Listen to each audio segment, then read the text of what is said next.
2011 മുതൽ 2016 വരെ ഞാൻ ഇവിടെ മെമ്പറായിരുന്നു. അത് പ്രകാരം ഞാനാണ് മാനേജിംഗ് പാർട്ണർ. അപ്പൊ ഞാൻ റെപ്രസെന്റ് ചെയ്ത കമ്പനിയാണ് ഫെഡിഫിമോ. എന്റെ പേരിലാണ് സെൻസർ ചെയ്തിരിക്കുന്നത്. അപ്പൊ അതിവിടെ ഉള്ള എന്റെ റെക്കോർഡ്സിലുള്ളതല്ലേ, അങ്ങനെ റെക്കോർഡ്സ് ഇല്ലാതിരിക്കുന്നത്. അത് സാൻഡ്ര തോമസ് പ്രൊഡക്ഷൻസിന്റെ ആപ്ലിക്കേഷൻ.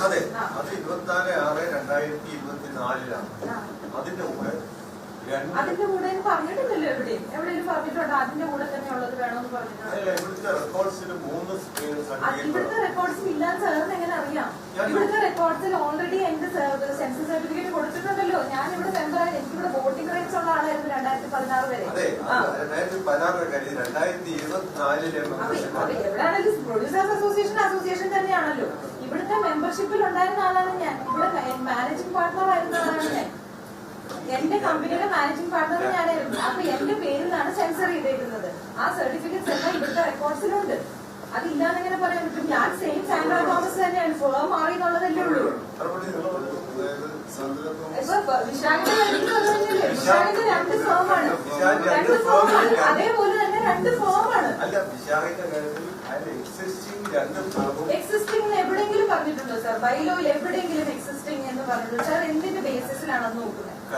ബൈലോയിൽ പറഞ്ഞിരിക്കുന്നത് ഒരു റെഗുലർ മെമ്പറിന് 3 സർട്ടിഫിക്കറ്റ് ഉണ്ടെങ്കിൽ, ഒരു റെഗുലർ മെമ്പറിന് 3 സെൻസർ സർട്ടിഫിക്കറ്റ് ഉണ്ടെങ്കിൽ അവർ എലിജിബിൾ ആണെന്നാണ് ബൈലോയിൽ പറഞ്ഞത്. അത് പ്രകാരം ഞാൻ എലിജിബിൾ ആണ്. ഞാൻ 9 പടങ്ങൾ എന്റെ പേരിൽ സെൻസർ ചെയ്തിട്ടുള്ള ഒരാളാണ്. 24/6/2024 നിങ്ങൾ കൊടുത്തിരിക്കുന്ന അപേക്ഷയോട് ഇവിടെ ഇത്രയും പേരുടെ സാധനം ചെയ്തതിൽ ആരുടെയെങ്കിലും രജിസ്ട്രേഷൻ ഈ മെമ്പർഷിപ്പ് സാധനം എടുത്തോ? എന്തിനാ എന്റെ മാത്രം എടുത്തത്? എന്റെ മാത്രമല്ല രജിസ്ട്രേഷന്റെ സാധനങ്ങൾ എടുത്തിട്ടുള്ളൂ. ബാക്കി എല്ലാവരും സെൻസസ് സർട്ടിഫിക്കറ്റിലേ എടുത്തിട്ടുള്ളൂ. ഞാൻ സാറിനോട് എന്തോ നേരത്തെ അറിയായിരുന്നു. എനിക്കൊന്നും അറിയില്ല. ഞാൻ എന്റെ ഇല്ല എന്നുള്ളത് സാറിന് എങ്ങനെ അറിയാം? അതാണ് ഞാൻ ചോദിച്ചത്. ഈ ഫയൽ എടുത്തിട്ട് ഈ ഫയലിൽ നിങ്ങൾ കൊടുത്തിരിക്കുന്ന അപേക്ഷയാണ്. അതെ, അതിനകത്തുനിന്ന് എന്തെങ്കിലും കടലാസ് ഇവരെടുത്ത് മാറ്റിയിട്ടുണ്ടോ? ഇല്ല. എനിക്കറിയില്ല. ഇപ്പൊ ഞാനത് അവര് പറഞ്ഞ റെഗുലർ മെമ്പർ ആവാൻ എന്നോട് പറഞ്ഞത് ഇപ്പൊ എന്റെ ആധാർ കാർഡും എന്റെ ഡ്രൈവിംഗ് ലൈസൻസും ആണെങ്കിൽ അതായിരിക്കും ഞാൻ കൊടുത്തിട്ടുണ്ടാവുക. അതേപോലെ ഞാൻ ചോദിച്ചത് ഇവിടെ റെഗുലർ മെമ്പർ ആവാൻ ഇവിടെ റെഗുലർ ഒരു ഫേമിനാണ് മെമ്പർഷിപ്പ് കൊടുക്കുന്നത്. അത് സാർ ആക്സെപ്റ്റ് ചെയ്യുന്നുണ്ടോ? ഉണ്ട്. ഒരു ഫേമിനാണ്. അതുപോലെ തന്നെ സാൻഡ്ര തോമസ് പ്രൊഡക്ഷൻസ് എന്ന ഫേമിന് മെമ്പർഷിപ്പ് ഉണ്ട്. ഒരു റെഗുലർ മെമ്പറിന് 3 സെൻസർ സർട്ടിഫിക്കറ്റ് അവരുടെ ക്രെഡിറ്റിൽ കാണിച്ചു കഴിഞ്ഞാൽ അവർ എലിജിബിൾ ആണെന്ന് ബൈലോയിലുണ്ട്. എന്നിട്ട് സാർ എന്തിനാണ് ഇതിനകത്തില്ല എന്ന് പറയുന്നത്? എന്റെ മുമ്പിൽ വരുന്നത് ഈ റെക്കോർഡാണ്. സാർ ഇവിടെ റെക്കോർഡ്സിലുണ്ട്. അത് എടുക്കാനല്ല ഞാൻ അവരോട് പറയുന്നത്. ഇവിടുത്തെ റെക്കോർഡ്സിൽ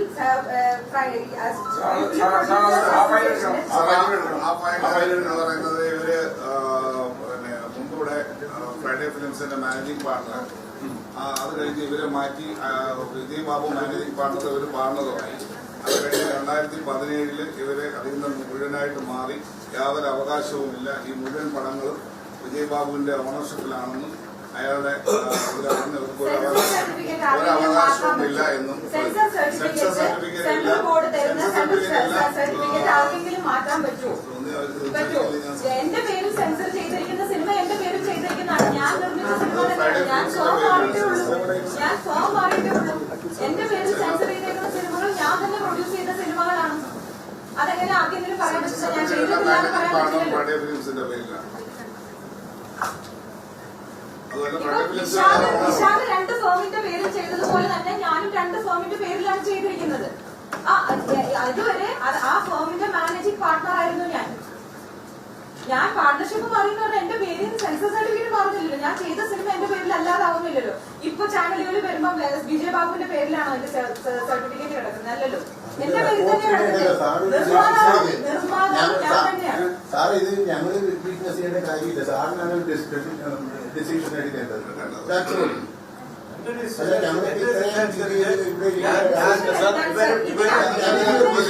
ഇവര് അസോസിയേഷനിൽ മെമ്പർഷിപ്പിൽ കൊടുത്ത ഒരു അപേക്ഷയാണിത്. എനിക്കൊരു സംശയം തോന്നി. ഇനി ഇവരോടുള്ള വൈരാഗ്യം എന്തെങ്കിലും വിരോധം പോലെ എന്തെങ്കിലും കലാസേവനം എടുത്ത് മാറ്റിയിട്ടുണ്ടോ? അതാണ് സാറിന് തോന്നാനുള്ള കാരണം. ഞാൻ അല്ല, അത് വേറെ ആരുടെ അങ്ങനെ എല്ലാ സാധനവും എടുത്ത് കാണില്ല. അപ്പൊ എനിക്ക് മാത്രം സംശയമുണ്ട്, വേറെ ആർക്കും സംശയമില്ല.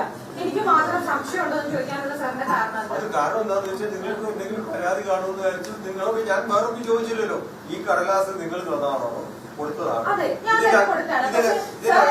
ഇതിനകത്തുനിന്ന് എന്തെങ്കിലും കടലാസ് ഇതിലെടുത്ത് മാറ്റിയിട്ടുണ്ടോ ചോദിക്കുന്നത് തെറ്റുണ്ടോ? അവരെ ഞാൻ സംശയിക്കുന്നത് ഞാൻ പറഞ്ഞിട്ടില്ലല്ലോ സാർ. ഞാൻ പറയാത്ത സാറ് സാർ എങ്ങനെ എഴുതാപ്പുറം വായിക്കുന്നത്? ഞാൻ എഴുതാപ്പുറം യുവർ സെക്യൂരിറ്റി. ഇനി അവരെ വരുവേണ്ട സ്റ്റാഫിൽ ആർക്കെങ്കിലും ബാക്കി ആർക്കും ഇല്ലാത്ത വിരോധം എന്നോട് മാത്രമല്ല ന്യായമായ ചോദ്യം എന്ന് പറയുന്നത്. വേറെ എവിടെയെങ്കിലും ആർക്കും ഇല്ലാത്ത ഇതെന്തിനാ എന്നോട് മാത്രം? നിങ്ങളുടെ സേഫ്റ്റിക്ക് വേണ്ടി ചോദിച്ചാ നിങ്ങളുടെ സേഫ്റ്റിക്ക് വേണ്ടി ചോദിച്ചാ ഇത് പ്രകാരം സാർ പറയുന്ന അനുസരിച്ചാണ് 2 ഫേമിൽ അതിപ്പോ വിശാഖിന് കൊടുത്തതും അങ്ങനെയാണ്. വിശാഖിന്റെ 2 മെമ്പർഷിപ്പ് ഉണ്ട് ഇവിടെ. അതെ, എനിക്കുണ്ട്. ഞാൻ വോട്ടിംഗ് റൈറ്റ്സ് ഉണ്ടായിരുന്ന ആളാണ്. 2016 വരെ ഞാൻ വോട്ട് ചെയ്തിട്ടുള്ള ആളാണ്. സാർ ഇവിടെ രജിസ്റ്റേർഡ് ആണ്. ഇവിടെ സിനിമകളെല്ലാം ഇവിടെ രജിസ്റ്റേർഡ് ആണ്. ആദ്യത്തെ സിനിമ മുതൽ ഇവിടെ ഈ പ്രൊഡ്യൂസേഴ്സ് അസോസിയേഷൻ ഉണ്ടായ കാലം മുതൽ ഇവിടെ ചെയ്തേക്കുന്ന എല്ലാവരുടെയും പണങ്ങൾ ഇവിടെ രജിസ്റ്റേർഡ് ആണ്. അതുകൊണ്ട് ഇവിടെ രജിസ്റ്റേർഡ് അല്ലാന്ന് സാറിന് പറയാൻ പറ്റില്ല. സാർ അത് ഇത്ര നേരം പറഞ്ഞോണ്ടിരുന്നത് ഇവിടെ രജിസ്റ്റേർഡ് ആണ്. രജിസ്റ്റേർഡ് ആണ്. ആ പറഞ്ഞ ആശയത്തിന് വിറ്റ്നസ് ചെയ്യാണ് ഇതുണ്ട്. ആ പറഞ്ഞ ഫ്രൈഡേ ഫിലിം ഹൗസിന്റെ ഇത് പരിശോധിച്ചിട്ട് സാറിന് ഒരു ഡിസിഷൻ എനിക്ക് ഫ്രൈഡേ ഫിലിം ഹൗസ് നോക്കേണ്ട കാര്യമില്ല. എനിക്ക് സാന്ദ്ര തോമസ് നോക്കിയതുമാണല്ലോ. സാറ് നോക്കേണ്ട കാര്യമില്ലാന്നിട്ട് സാറ് നോക്കി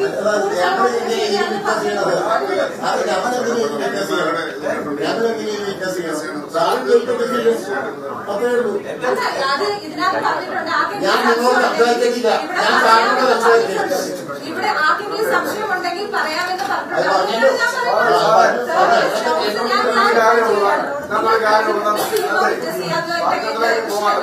അതൊരു കാര്യമുള്ളത്. സാറിന് ഡിസ്ക്രിമിനേറ്ററി പവർ ഉണ്ട്. You are enjoying A discriminatory power. ഇന്നത് ബൈലോ എന്ന് പറയുന്നതിനകത്തൊരു പ്രശ്നമുള്ളതാണ്. അതിന്റെ കാരണം ഞാൻ പഠിച്ചിട്ട് പറയാണ്. എനി റെഗുലർ മെമ്പർ എനി എന്ന വാക്കോടെ വന്നാണ് കൊടുക്കുന്നത്. Sir income discriminatory power any എന്ന വാക്കോടെ any regular member who has got 3 or more number of pictures censored to his credit will be eligible for occupying any post as an office bearer. Any regular member. Yes. I attend the member. Who has got 3 or more number of pictures censored to his credit. എന്ന് പറയുമ്പോൾ ഇവിടുത്തെ register ഇതിന്റെ കാര്യങ്ങൾ ഒന്നും പറഞ്ഞിട്ടില്ല. അവരുടെ ക്രെഡിറ്റിൽ അത്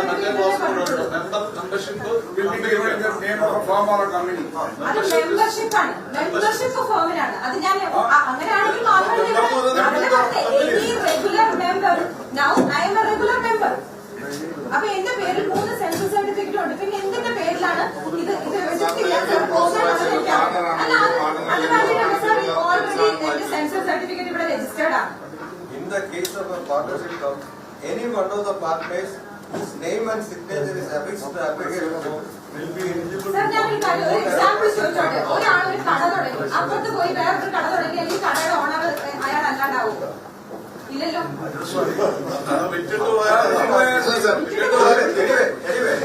എന്റെ കയ്യിൽ കിട്ടിയിരിക്കുന്ന ഒഫീഷ്യൽ റെക്കോർഡ് അനുസരിച്ച് സാന്ദ്ര തോമസിന്റെ പേരിൽ ഒഫീഷ്യൽ റെക്കോർഡിൽ ഇവിടെ ഉണ്ടല്ലോ. അത് അവരോട് എടുത്തു തരാൻ പറ. അവരെടുത്തു തരാൻ എന്താണ്? അത് അവരോട് എടുത്തു തരാൻ പറയൂ. ഒഫീഷ്യൽ റെക്കോർഡിൽ സാറിനെ കാണിച്ചാൽ സാറിന്റെ കയ്യിൽ കിട്ടിയിരിക്കുന്നതല്ലേ സാർ കണ്ടു. സാറിന്റെ കയ്യിൽ എന്റെ പേര് സെൻസർ ചെയ്തിരിക്കുന്ന 3 സിനിമകളാണ്. ആയിരിക്കാം. 3 അല്ല 9 ഉണ്ടായിരിക്കും. എന്റെ വേറെ ആരും ഇതിനകത്തില്ല. സാന്ദ്ര തോമസ് എന്ന പേര് മാത്രമാണ്. സാർ എന്നെ മുമ്പേ പറഞ്ഞു ക്ലോസ് നമ്പർ 41 പ്രകാരം കമ്പനിയെ റെപ്രസെന്റ് ചെയ്യേണ്ടത് മാനേജിംഗ് പാർട്ണറാണ്. ഞാൻ തർക്കമില്ല. നിങ്ങൾ ചെയ്യേണ്ടിരുന്നത് ഈ നിങ്ങൾക്ക് മെമ്പർഷിപ്പ് കിട്ടിയതിനു ശേഷം ആ സെൻസസ് അതൊന്നും ഇവിടെ രജിസ്റ്റർ ചെയ്യണമെന്ന് എവിടെയും പറഞ്ഞിട്ടില്ല. ഒരാളതാ ഞാൻ പറഞ്ഞു. ഒരാൾ 10 പടം ചെയ്തു. അയാൾ ഇവിടെ 4 പടമേ രജിസ്റ്റർ ചെയ്തിട്ടുള്ളൂ. എന്ന് വെച്ചാൽ അയാൾ 10 പടം ചെയ്തില്ല എന്നല്ലോ. ആ 10 പടത്തിൽ ഏതെങ്കിലും 3 പടത്തിന്റെ സെൻസർ സർട്ടിഫിക്കറ്റ് കാണിച്ചാൽ അവർക്ക് മത്സരിക്കാം. ഒരാളൊരു കീ പോസ്റ്റിലേക്ക് മത്സരിക്കണമെങ്കിൽ എക്സ്പീരിയൻസ് ഉണ്ടാവണം എന്നുള്ളതാണ് അല്ലേ? അപ്പൊ ഞാൻ 3 പടം ചെയ്ത എക്സ്പീരിയൻസ് ഉള്ളതാണ്. എന്ത് കാര്യമാണെങ്കിലും നിഷ്പക്ഷമായി സാറിനെ പോലൊരാളെ നിഷ്പക്ഷമായിട്ടൊരു കാര്യം ചെയ്യണം. നിഷ്പക്ഷതയില്ലാതെ സാർ നിഷ്പക്ഷമായിട്ടാണ് ഇപ്പൊ ചെയ്യുന്നത്. സാർ തെറ്റായിട്ടാണ് ഇപ്പൊ ഒരു തീരുമാനം എടുക്കുന്നത്. നിഷ്പക്ഷമായിട്ടാണെങ്കിൽ സാർ എങ്ങനെ ഇങ്ങനെ ഒരു തീരുമാനം എടുക്കുന്നത്? നിഷ്പക്ഷത ഇല്ലായ്മയുടെ ഏറ്റവും വലിയ തെളിവാണ് സാർ 25 വർഷമായിട്ടിരിക്കുന്നത് അല്ലേ? അതില്ല എന്നുള്ളൊരു കാര്യം അവർക്ക് ഇൻഫ്ലുവൻസ് ചെയ്യാൻ പറ്റുന്ന ഒരാളായതുകൊണ്ടല്ലേ സാർ 25 വർഷമായിട്ടിരിക്കുന്നത്? ഇവിടെ മാത്രമല്ല, ഇതിനേക്കാളും വലുതാണ് ഫിലിം ചേംബർ ഓഫ് കോമേഴ്സ്. എല്ലായിടത്തും ഇരിക്കുന്നത് ഇവിടെ തന്നെയല്ലേ?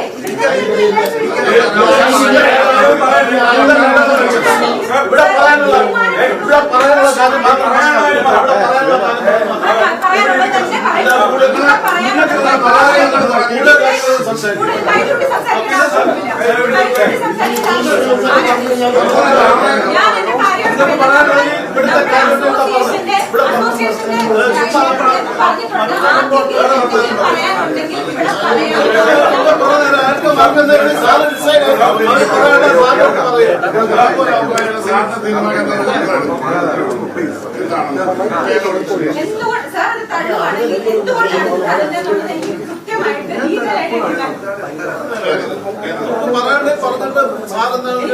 ഞാൻ പറഞ്ഞില്ലല്ലോ, റിപ്പോർട്ട് ചെയ്തല്ലോ. എന്താണ് ഒരു നിഷ്പക്ഷത ഇല്ലാതെ നിങ്ങൾ മത്സരിച്ച് ജയിച്ച് കാണിക്കണം, അല്ലാതെ ഇങ്ങനെയല്ല കാണിക്കുന്നത്. രാകേഷിന് പേടിയാണെങ്കിൽ ഇങ്ങനെയല്ല തീരുമാനിക്കണം, അത് മത്സരിച്ച് ജയിച്ച് കാണിക്കുക, അല്ലാതെ ഇങ്ങനത്തെ കൊല്ലം കാണിക്കല്ലോ വേണ്ടത്. പണം എടുക്കണം. സിനിമ എടുത്താൽ മാത്രമേ മെമ്പർഷിപ്പ് കിട്ടുള്ളൂ. മനസ്സിലായില്ലേ? വല്ലവരുടെ സിനിമ എടുത്തിട്ട്